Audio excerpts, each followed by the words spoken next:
Welcome students to this lesson on the UK's physical landscapes as part of the GCSE. In this subsection of that topic, the coastal landscapes, we conduct lesson 3 now on mass movement. This is the story of how coastlines retreat. Please write the date, title, learning objective. Let's do this. Watch this video to get a sense of what mass movement involves.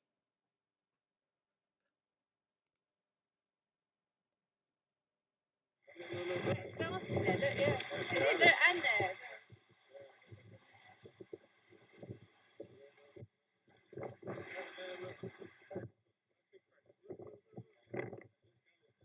goes. There it goes.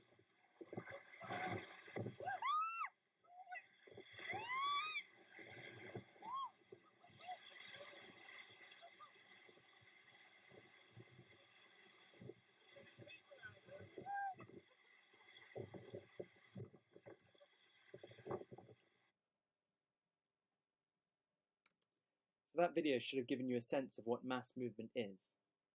It's the downward movement of material due to gravity, and it's caused fundamentally by the processes that happen at the coast.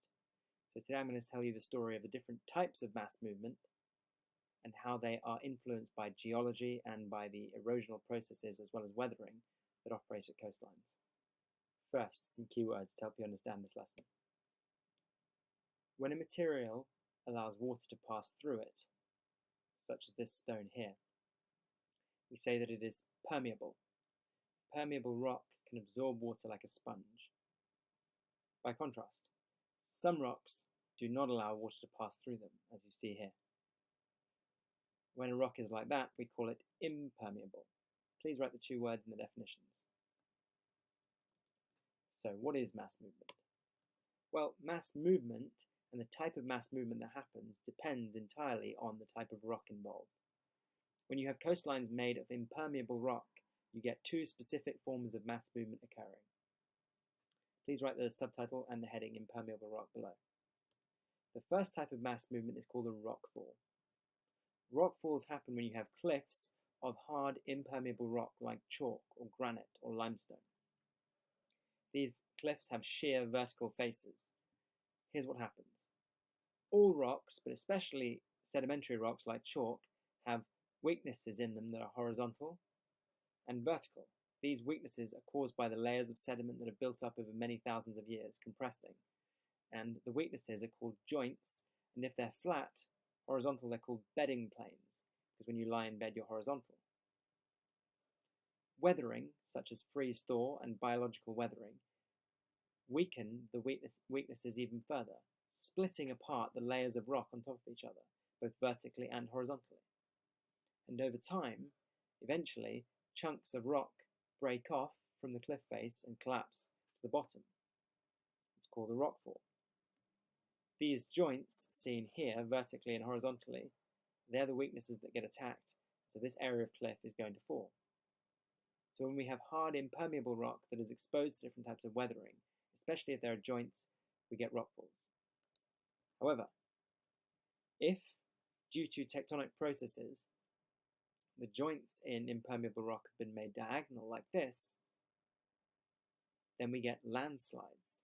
So what exactly is a landslide? Well, you have diagonal joints, and same thing happens. Weathering weakens the joints between the layers of rock, and eventually gets to the point where the top layer slides off the bottom and collapses to the bottom of the slope, hence landslide, as seen, for example, here.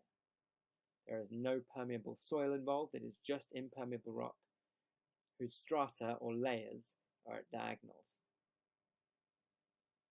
By contrast, when mass movement happens involving permeable rock, it takes a different form. A mudslide happens when you have layers of impermeable bedrock below a layer of permeable soil. When it rains on the soil gets wet and absorbs the water and becomes heavier, becomes mud.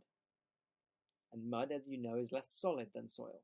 And so eventually, when it becomes heavy enough, it flows down the slope on top of the bedrock and it spreads out at the bottom to form a widened area called a lobe, L-O-B-E. This is a mudslide, seen here. There's solid impermeable rock below and soil above. Finally, slumping. Now, slumping has a particular form. You can see this stair-like shape, and it's got a curved slip plane here as opposed to a straight one here.